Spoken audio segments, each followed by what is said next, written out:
Live from Television City in Hollywood, brought to you by Chrysler Corporation, maker of these 5 great cars.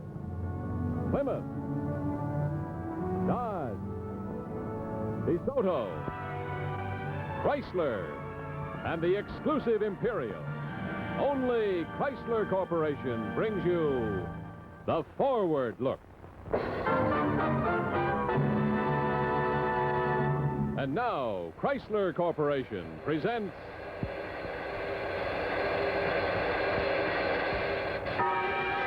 Michael Rennie.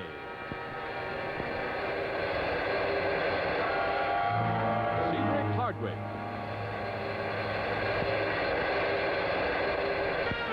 Mary Sinclair. Starring in tonight's production of Climax. Ladies and gentlemen, your host for Chrysler Corporation, Bill Lundigan. Good evening. Tonight on Climax, Dr. Jekyll and Mr. Hyde by Robert Louis Stevenson. Starring in this classic story of the conflict between good and evil are Michael Rennie, Cedric Hardwick, and Mary Sinclair. Mr. Rennie's appearance tonight was made possible through cooperation of 20th Century Fox Studios, and his next starring role will be in the CinemaScope color production 7 Cities of Gold. And now, Dr. Jekyll and Mr. Hyde, adapted by Gore Vidal on Climax.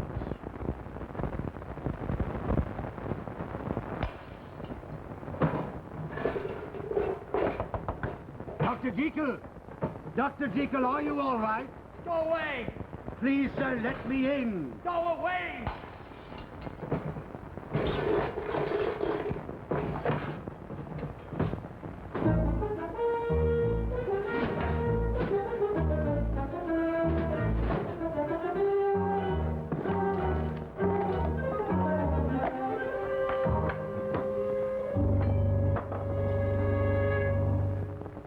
Come now, Paul.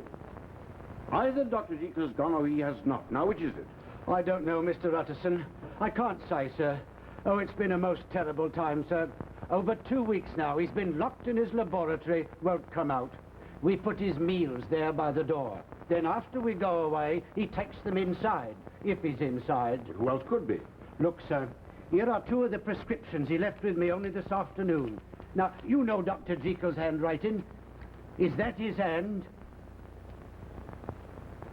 Very odd. Very odd indeed. Yes, but is it Dr. Jekyll's writing? Well, yes and no. I should say that under great stress he might write like this. Oh, begging your pardon, sir, I think it's the other. The other? What other? Oh, you know, sir, you remember him. His friend, Hyde, his name was. But Hyde disappeared a year ago. He wouldn't dare to return to the police after him. I believe he's back, sir, and I believe he's done something to Dr. Jekyll. We shall pay a visit to Mr. Hyde. If it is he. Yes, sir. I should bring a pistol, sir, if I went into that room. Yes. You may be right. After all, he is a murderer. I shall never understand why Jekyll took up with him. I think it was what you might call an experiment, sir. Dr. Jekyll knew some very strange people. Even murderers?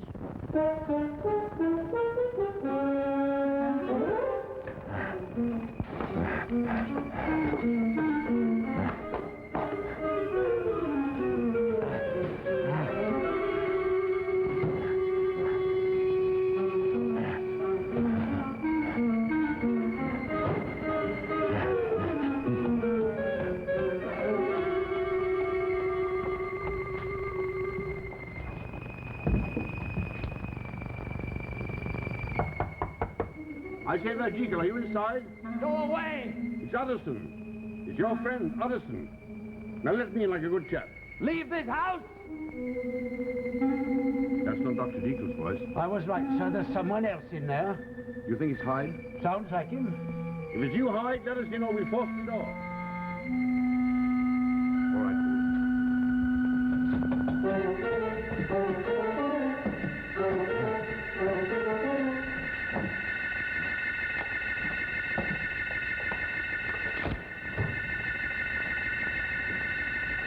All right, now. Where are you? He's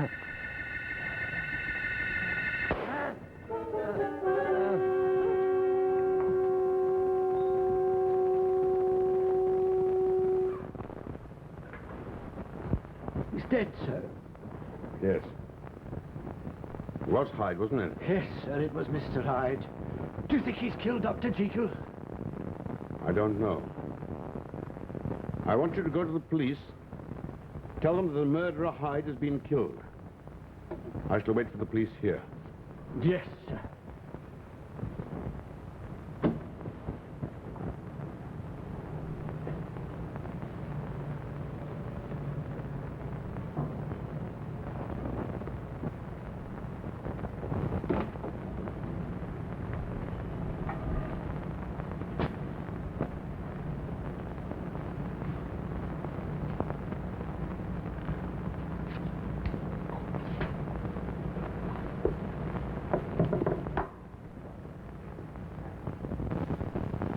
George Utterson, Esquire. To be opened in the event of my death or disappearance. Henry Jekyll.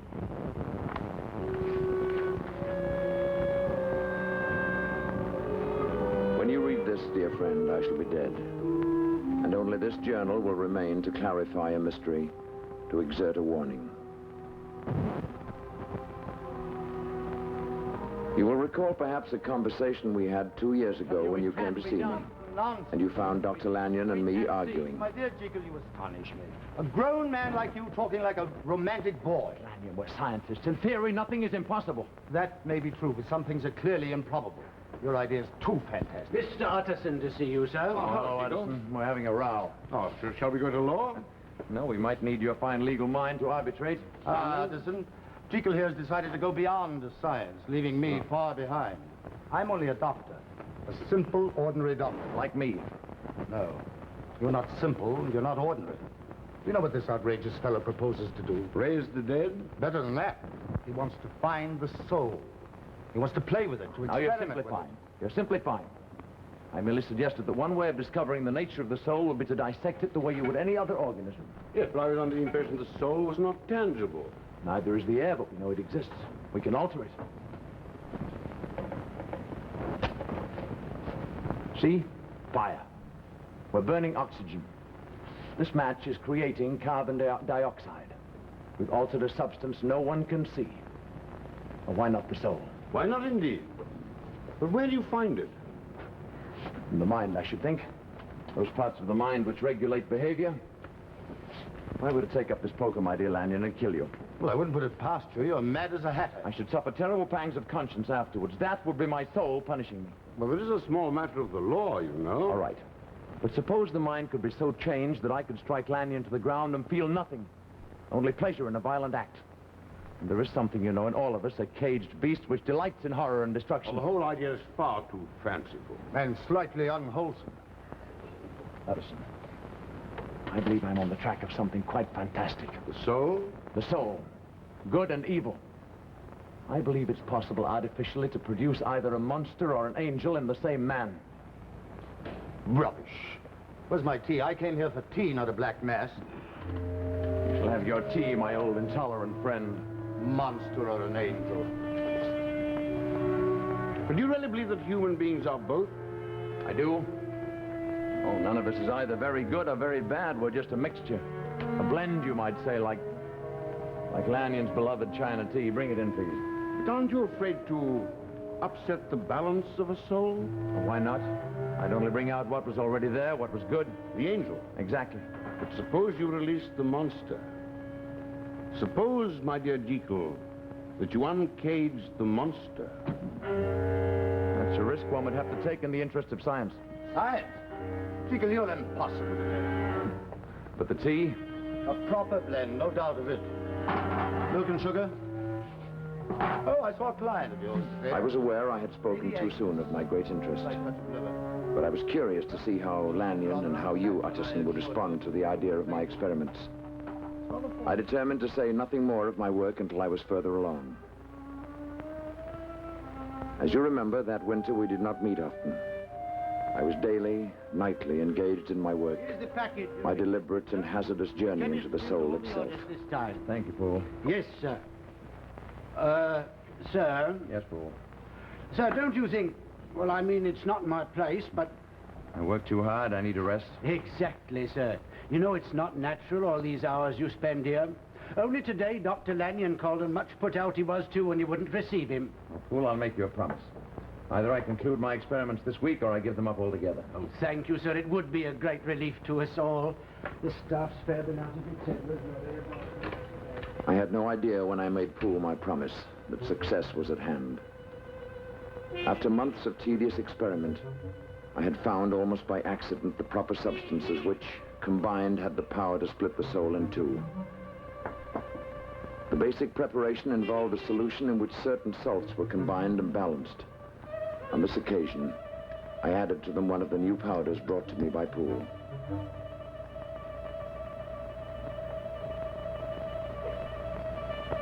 The change in the solution's color was not anticipated. For a moment, I hesitated. I had been my own guinea pig from the beginning. I had tried on myself all the formulae which had failed.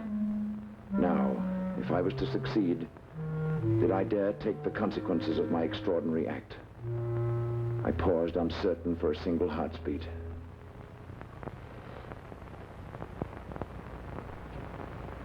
Then I drank the liquid.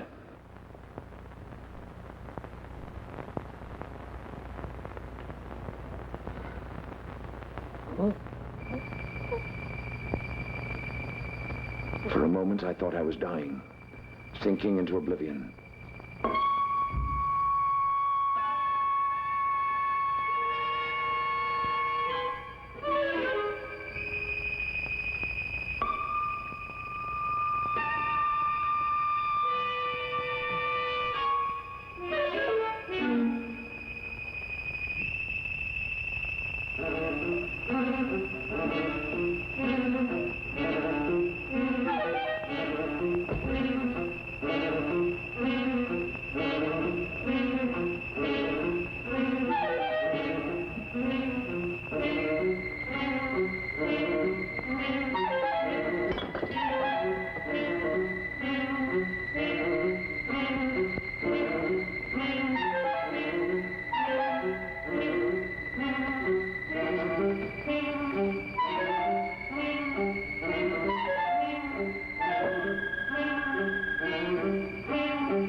It was then I saw with horror what I had become. I had released not the angel from my soul, but the monster from its pit.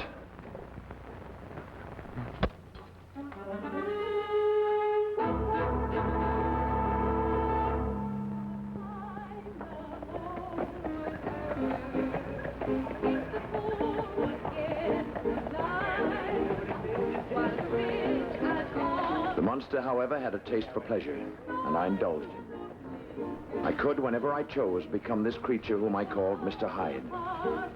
As time passed, I found a strange enjoyment in transforming myself from Jekyll to Hyde.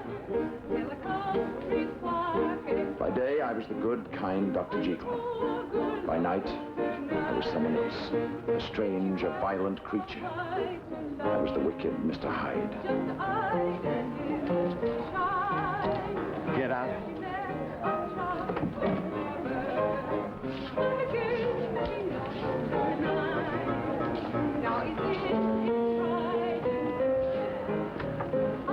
Usual, Mr. Hyde. Usual. 2 glasses. Yes, sir.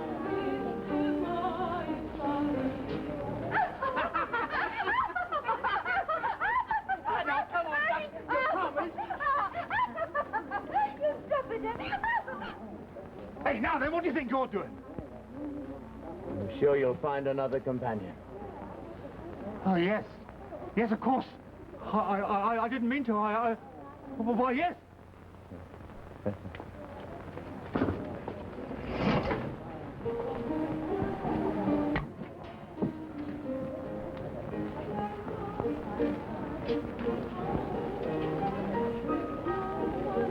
Why don't you sit down, my girl?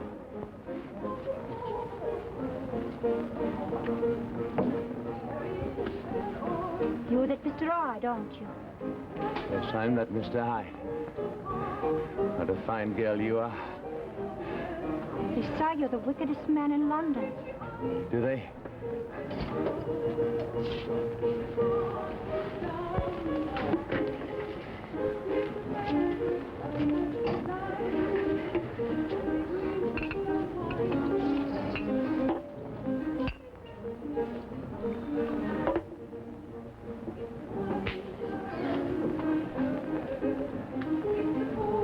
And how wicked do you think I am?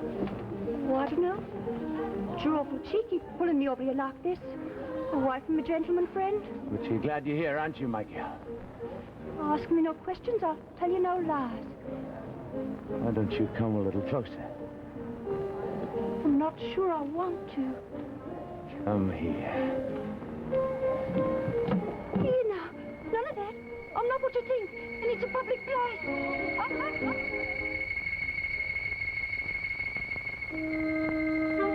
Yes, my friend. I realized early that I was involved in an infernal game whose prize was nothing more nor less than my living soul.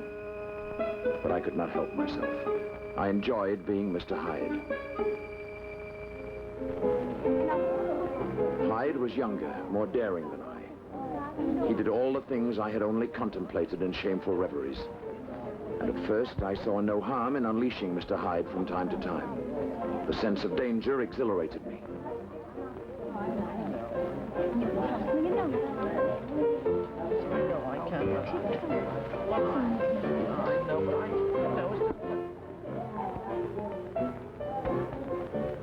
So it's Mr. Hyde. Come back to us. All right, my girl, let's go. Let's go, he says. Just like that. Just like he was a real fine gentleman or something. You'd better get a move on, mister. Gladly. Shall we move on, my girl? No, we will not. Now off with you. You filthy devil, get out of here. Filthy devil, did you say?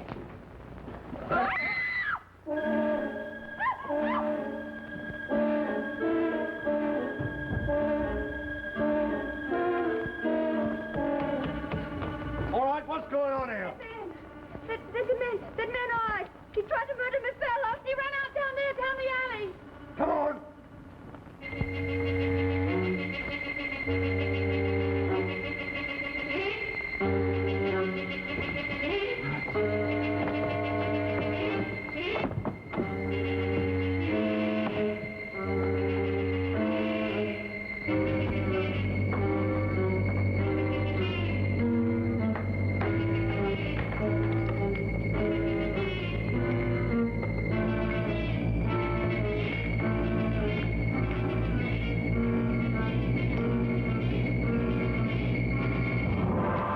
Open up in there!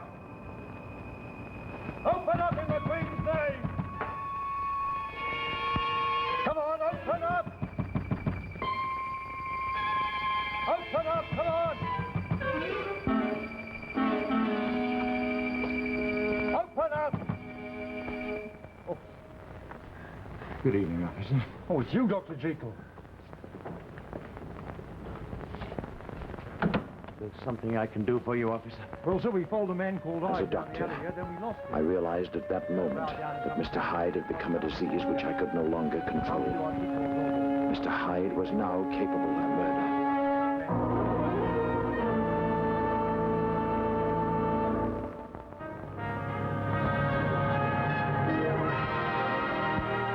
In just a moment, we'll return to the second act of Dr. Jekyll and Mr. Hyde. And now your host, Bill Lundigan. Each week, Art Gilmore announces at the start of Climax, live from Television City in Hollywood. Well, I thought that you might get a kick out of seeing Television City live from Hollywood. And here it is, Television City, live from Hollywood. And incidentally, when you think of Hollywood, you think of pictures. Here are some taken of me driving into the studio the other day for a rehearsal. And what a view you get through that wraparound windshield. And sure enough, right on time and driving a DeSoto hardtop with that color sweep styling, a pretty lady in a pretty car, Mary Costa. Here comes another member of the team, our commercial producer on the show, and his name is Bud Cole, and as you can plainly see, he owns a Dodge Royal Lancer, and he loves it. Now, here's the man I was talking about who says, live from Television City in Hollywood, Art Gilmore, a Chrysler man from way back, and this year driving a New Yorker. And off we go to the studio. Nice-looking cars, aren't they?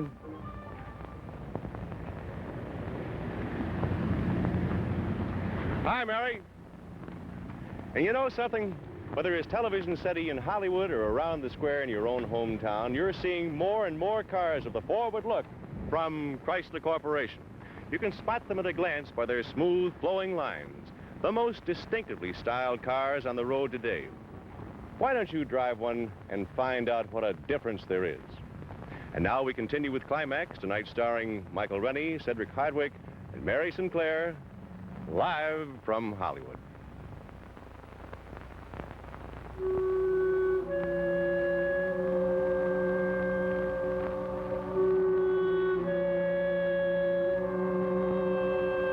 I vowed that never again would I take that potion which every fiber of my body now craved.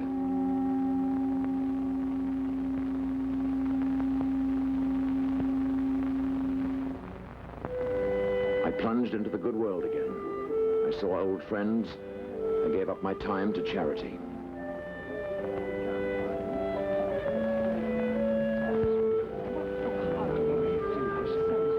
But I realized that should I ever again become Hyde, I might not be able to return in safety to my own house, especially since the suspicions of the police were already aroused.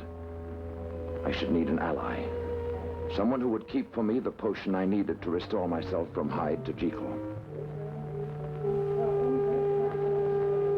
Lanyon. Ah, Jekyll. I decided that Dr. Lanyon, in his innocence, was the man. I gave him a package containing the potion, and I asked him to give it to a Mr. Hyde should that gentleman ever call.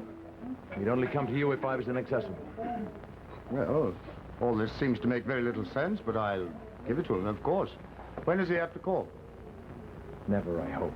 Confess now, dear Dr. Jekyll. Your ears have been burning, haven't they? Pleasantly, I hope. I've been telling Lady Agnes that you work far too hard. Oh, yes, indeed. We must... Suddenly, like a black cloud across the sun, their faces grew dim. Their chatter like the noise of starlings, and I knew I could not endure them for another moment. Good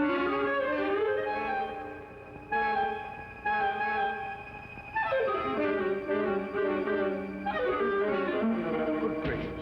What an extraordinary thing to do. You see? Overwork. I'm sure of it. He looks frightful. Well, I imagine the party's over, don't you? Oh, yes.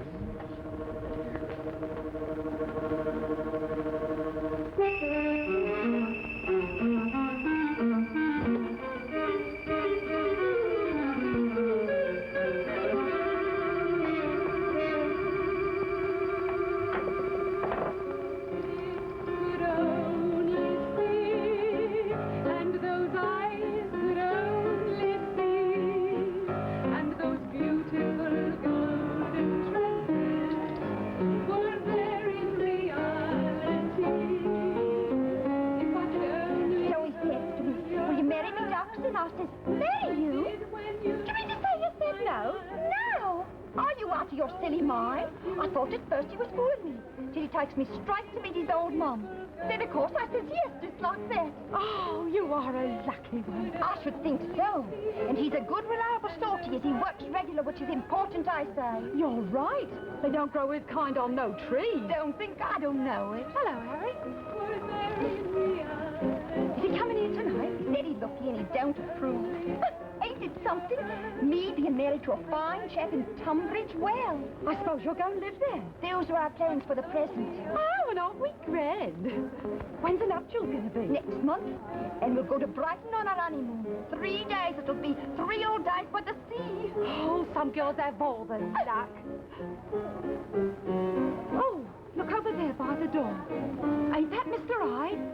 Seem all right, the beast. Imagine his daring show his ugly face around here after what happened between him and us.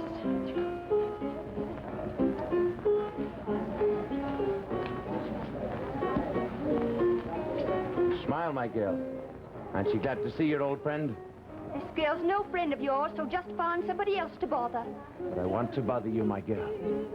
I'm sure you've missed me. Let's have a little wine in that booth over there. I'm waiting for my fiancé and have no time for strange men what don't behave themselves proper. Come. Who do you think you are now? The only one who's good enough for you.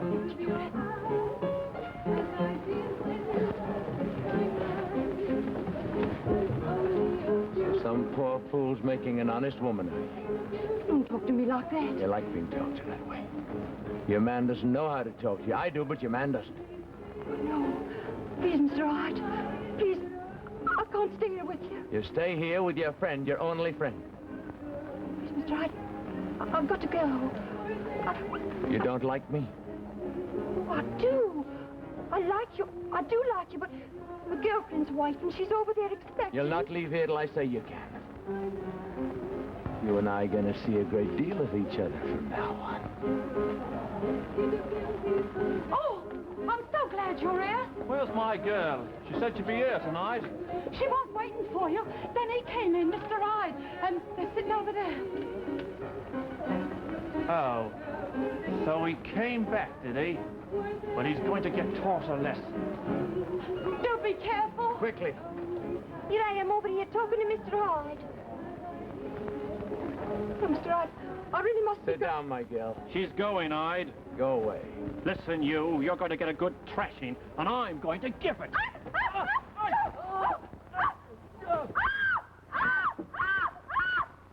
Weep at his funeral, my girl.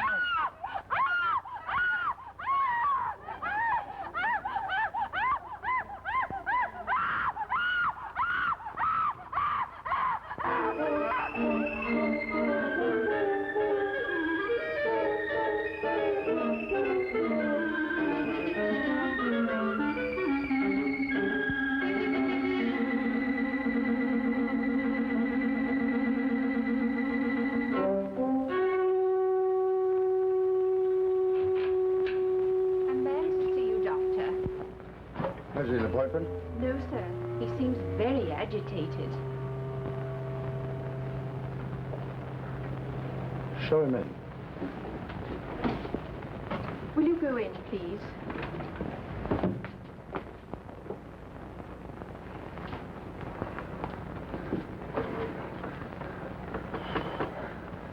You, Mr. Hyde.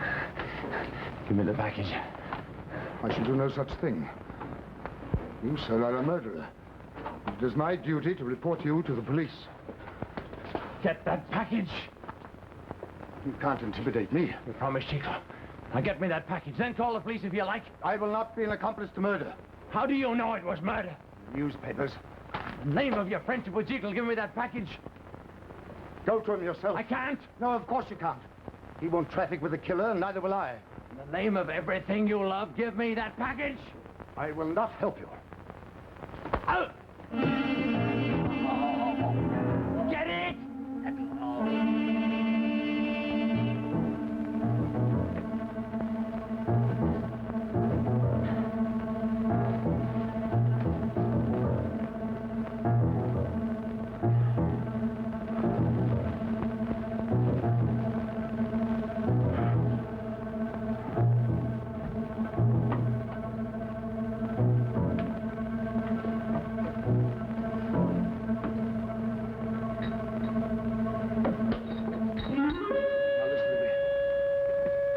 Jekyll, that should you call, I'd give you that package. Well, you have it. Now, please go.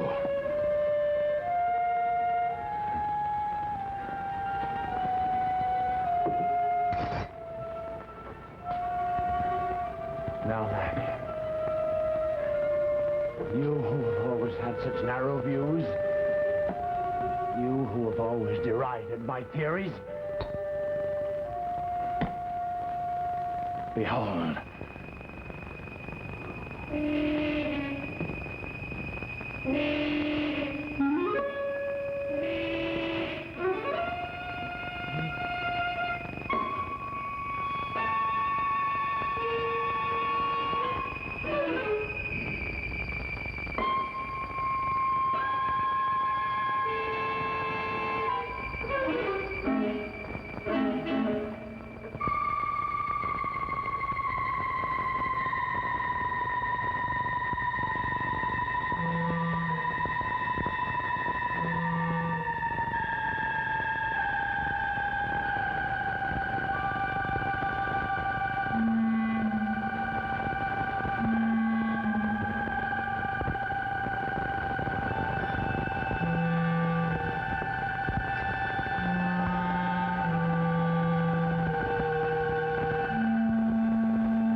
Jekyll, Help me, Lanyon.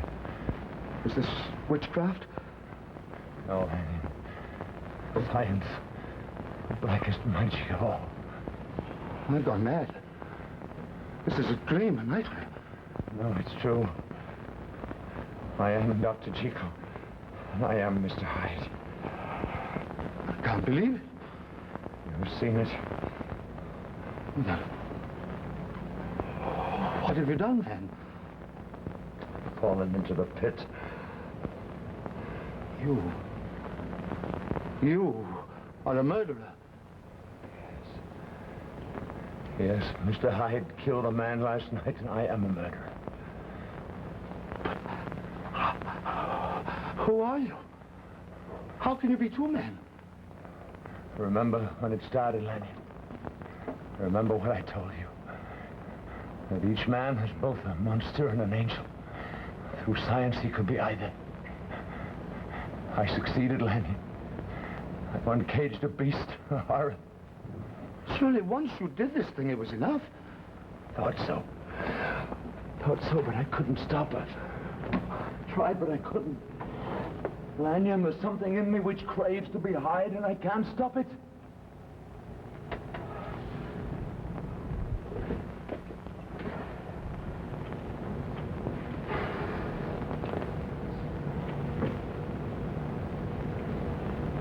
What now? I don't know. Are you have to do this terrible thing again? I don't know. I can't think. Is it like a drug? Must you become Hyde in spite of your better self? I'm not sure. But I know this. If I do this thing again, I shall die. I'm being torn apart by this beast. Then, Jekyll, I think it better that you die. You say this to your friend? Your old friend? I say it because you are my old friend. Because your soul may soon be lost forever if it's not already damned. Am I, Jekyll, responsible for what Hyde does? Can I help what this brute does? You are Hyde. And you chose of your own will to be Hyde.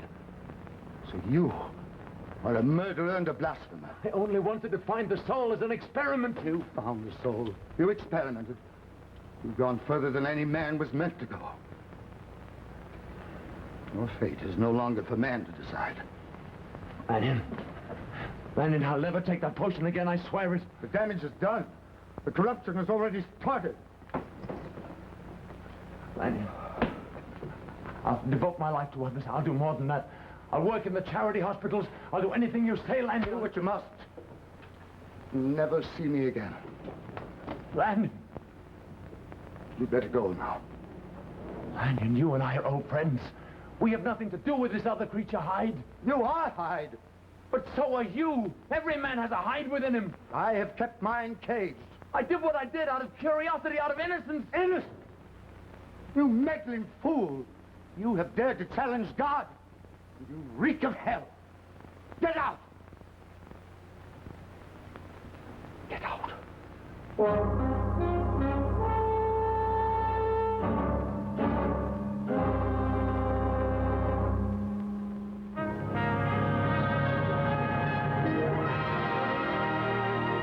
In just a moment, we will return to the third act of Dr. Jekyll and Mr. Hyde. And now, once again, your host, Bill Lundigan. In the course of a year's driving, you naturally run into a lot of different road conditions, and not all of them are ideal.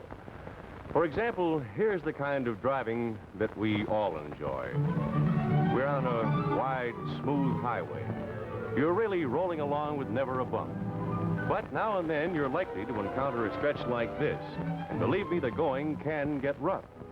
So, Chrysler Corporation engineers decided to find a way to give you a ride that will be smooth on rough, rutted roads as well as on a boulevard. And here is the secret. This is an Oriflow shock absorber.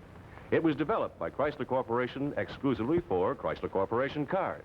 And it may look just like an ordinary shock absorber, but it definitely is not. For this unique Oriflow shock absorber is built to absorb more pounding and bouncing on a rough road like this than any other passenger car shock absorber in the industry. The Oriflow shock absorber literally soaks up the bumps, keeping your car level on its course and the ride soft, smooth, and beautifully controlled. We call it the Boulevard Ride. And believe me, that's the right name for it. You get a ride that's as soft and smooth as a feather bed. And here's a tiny tot enjoying to the full the ride of her mother's new Chrysler Corporation car. And there you have it. The smoothest, easiest riding cars on the road today, thanks to the only shock absorbers in the industry that give you a real boulevard ride. And right now is a wonderful time to buy a Chrysler Corporation car. You'll find your dealer is eager to arrange the best possible trade-in and best possible payments. So why not see him tomorrow? And now, we return to Climax.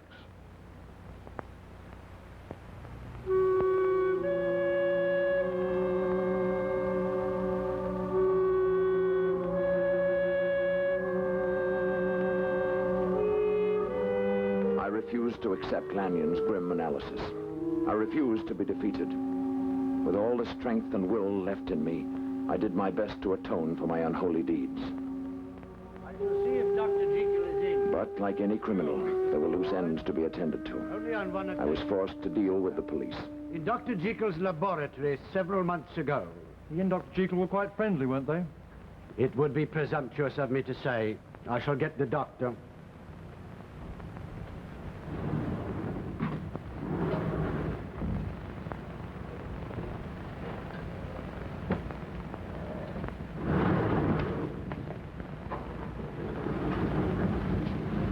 Good evening, officer. Oh, sorry to trouble you again, Dr. Jekyll. That's perfectly all right. Won't you sit down? No, thank you, sir. You, know about the murder in Soho? Yes, I read about it. We understand that Hyde was a friend of yours.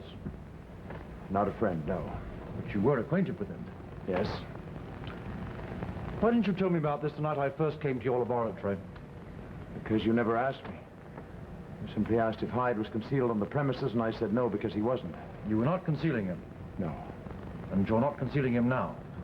No, I am not. You may search the house. Thank you, sir. We plan to.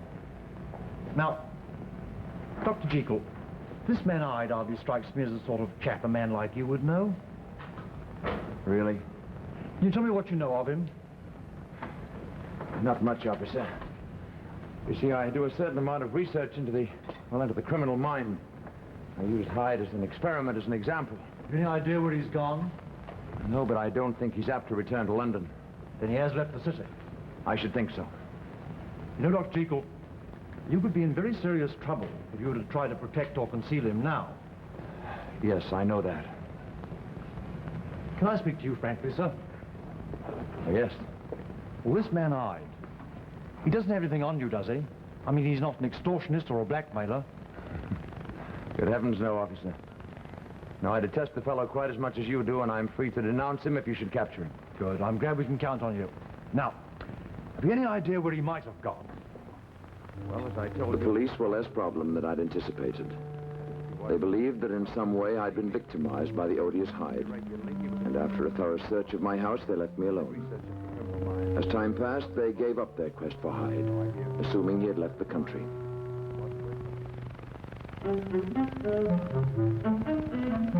I destroyed all my drugs and compounds to safeguard myself against all relapse.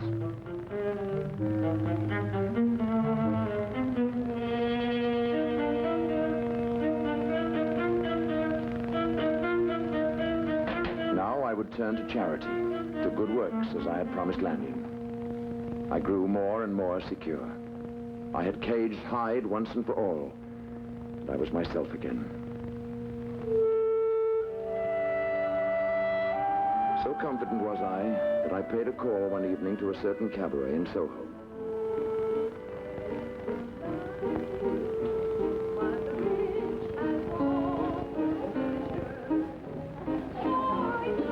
But I can't see you anymore. Don't you? But you. Come on, lad. Give us a little smile. There's nothing to smile at. But you can't go on grieving your life away. What's done's done. I wish I was dead too. Come now. You're still young and attractive, and you've got ever so many admirers. I only wanted him. Come on now, perk up. Perk up. Oh, here comes a top.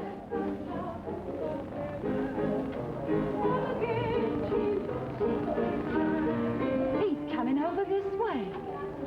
I think he's going to come and talk to you. You mark my words. Good evening. Good evening. Excuse me, I'll just go and join my friend. May I sit down? Suit yourself. You're not waiting for anyone? No, I'm not waiting.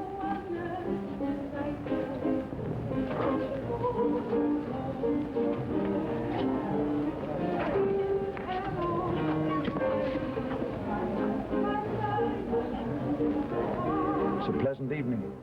Yes, a pleasant evening. I'll wait a champagne case. Yes, sir. You're the girl who was fiancée. I had come partly out of curiosity and partly out of a desire to make amends. To help in some practical way this girl. Terrible experience. Whose life I'd ruined. His and he fell dead. Right here in this room. Dead. We was to be married in 3 weeks' time. With a trip to Brighton on our honeymoon.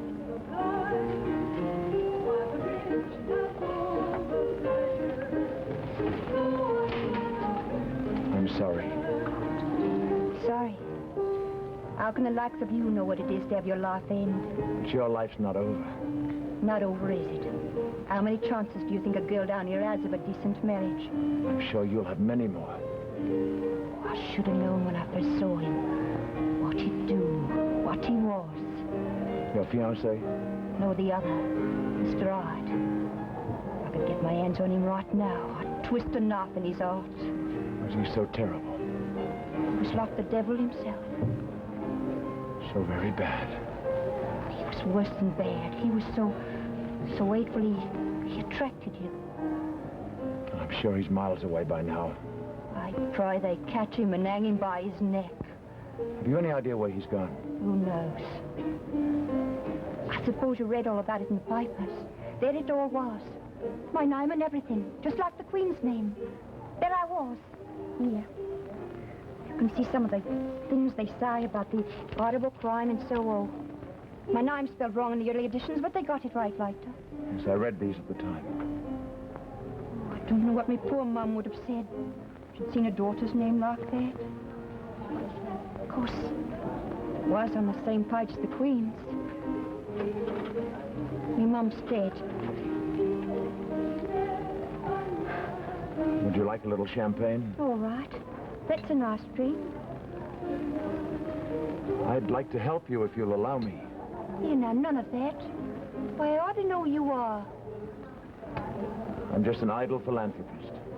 Oh, that's different. But don't get no ideas about me, even if I was involved in a crime of passion.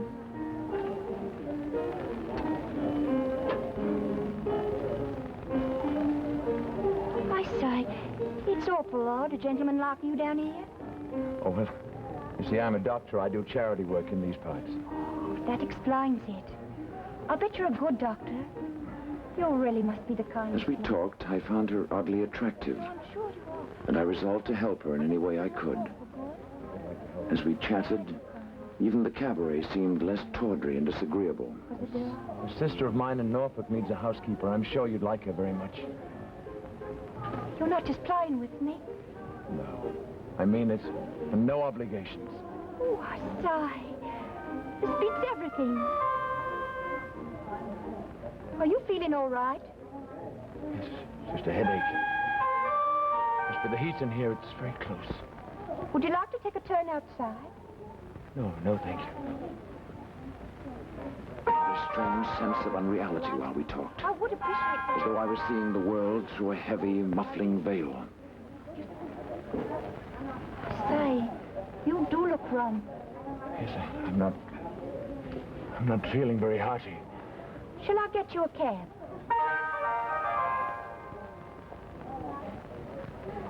Yes.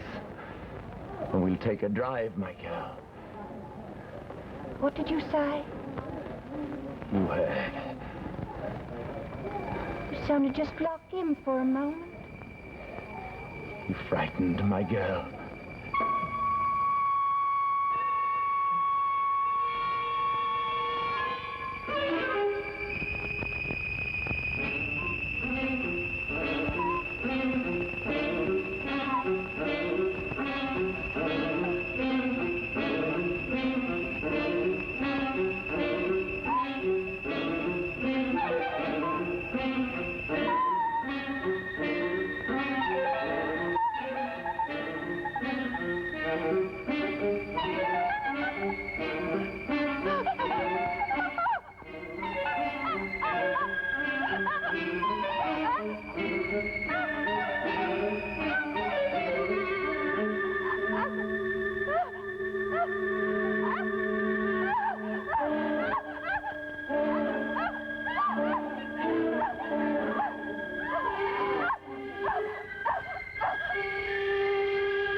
Thunderbolt had struck.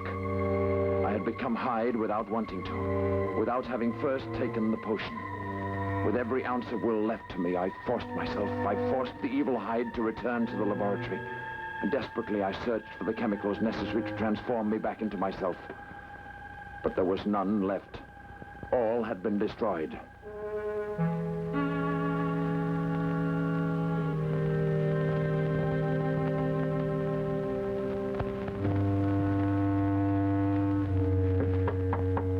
Next morning, however, I found I was again myself. I was again Dr. Jekyll. I gave Poole various instructions. He was to go to the chemist's. He was to order the ingredients I needed for my compound. I spoke urgently, for I had no idea when I might again become that monster whose evil power over me was nearly complete. I don't want to see anyone, Poole. I'll be working in my laboratory for the next while. If you bring my meals, just leave them outside the door. Very good, sir. Oh, and Poole, I want the door into the laboratory. The one that leads into the street, I want it padlocked. Yes, sir. From the outside. From the outside, sir? Yes, Poole, and you keep the key. I shan't need it. Yes, sir.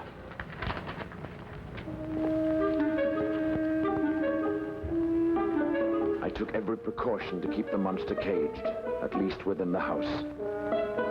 So far, I have. Though the nightmare is now becoming more than I can endure. I no longer know which I am, Jekyll or Hyde.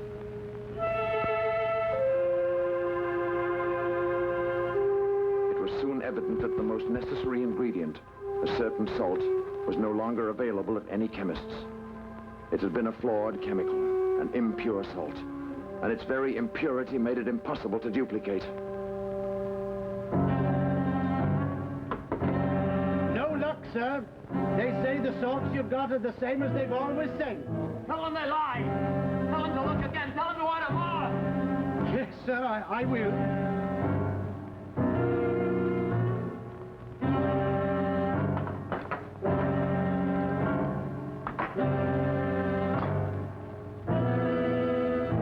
I have known now for some days that I shall never leave this room alive. I have given up all hope. My life is now a battleground where good and evil are at war, and the victory of either one will mean my death. So great has been my sin.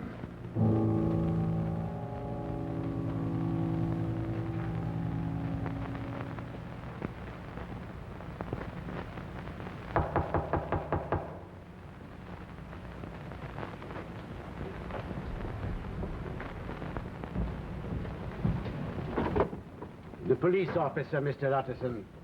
The body's in here, officer. Well, we'll have a look and then I'll take your testimony. Who will ask me to come? It's all over now. You know too, then? Yes. It's all in here. He left this journal for me. It's a perfectly clear case of self-defense, isn't it, Mr. Utterson? What? Oh, yes, that's quite correct. He assaulted me with criminal intent.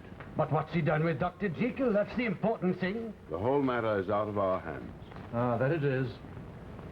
Well, Mr. Hyde, you got what was coming to you. That's certain. No, officer. That's not Mr. Hyde. That's Dr. Jekyll. What are you saying, sir? I saw him with my own eyes. It was Mr. Hyde. Look and see. What? It is Dr. Jekyll. I don't understand.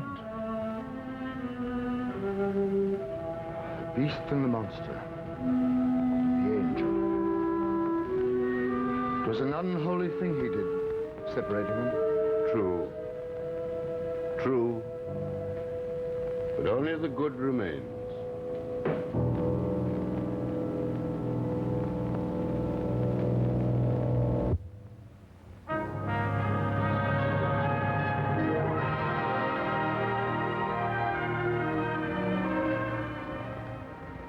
We've arranged a rather unique fashion show for you this evening. Now, maybe the fashion shows you're used to seeing feature what the best-dressed man or woman is wearing today. But this fashion show we call What the Best-Dressed Car is Wearing, and here's Mary Costa to tell you all about it.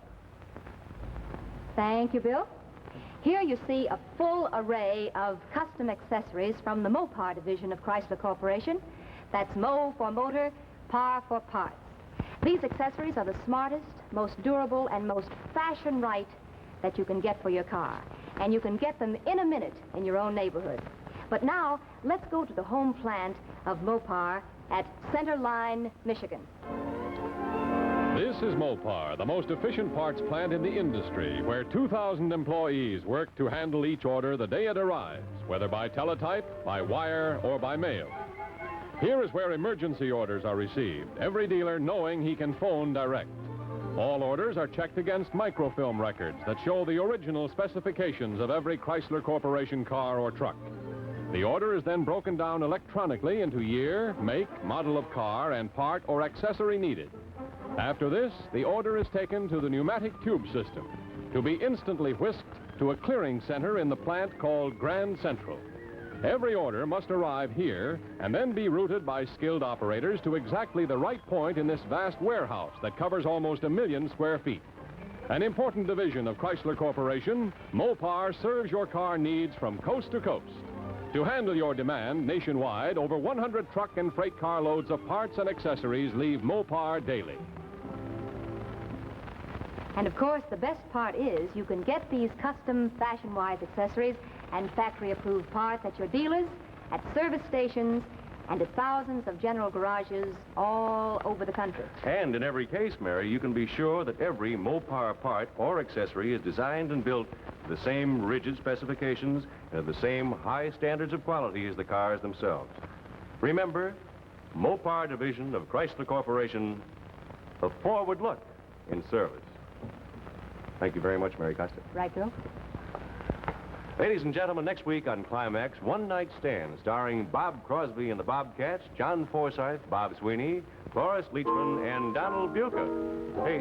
Hey, what's going on here? Well, that's a Gin Mill Blues. Bring back any memories? Hi, Wildy. It is my old Marine Corps friend, Bob Crosby. Semper Fi, Bill. Semper Fi to you, too. And incidentally, speaking of the Marine Corps, don't I remember that one time back during our Marine Corps years, we were in the Russell Islands on Bonica, wasn't it? That's right out of Boo-Boo. Boo-Boo. And I asked you if you were ever going to get back together with the original Bobcats. Pretty tricky, Willie, to tell the folks out there that we are next Thursday on this same show, the Bobcats 15 strong. And, Bill, I'm very, very complimented to have, playing the part of Joe Sullivan, our piano player, the wonderful, wonderful actor, John Forsythe. John? Hi, John. Bill Come on London. in, join us. Hi, Bill. Thank you for those kind words, Brother Robert. Met him. You know that I was just telling Bob this afternoon what a real treat this is for me to play this show. Because first of all, Bill, I've always been crazy about jazz. And secondly, because I think this is a true and completely different kind of a story about the men who make music. Well, it sounds to me as though we're really going to have an excellent show next week. Well, I certainly hope so, and I hope the folks out there are going to like it. We're going to play Little Rock Getaway, Gin Mill Blues. Say, and we're Rob, also gonna... Rob. Yes, sir. Let me ask you something, will you? Who do you think we ought to get to play the part of Bob Crosby? Well, I wonder. It'd be awfully nice if Brother Bing did. Bing Crosby? Well, I think he should. After all, I've played his life many, many times. Goodbye, Bill. See you later. Goodbye, Rob. See you later. Next week, and John. We'll all be looking forward to seeing you and the Bobcats next week in One Night Stand, also starring John Forsythe, Bob Sweeney, Cloris Leachman, and Donald Buca. This is Bill Lundigan saying thank you, and don't miss it.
Climax has been brought to you by Chrysler Corporation, maker of these 5 great cars.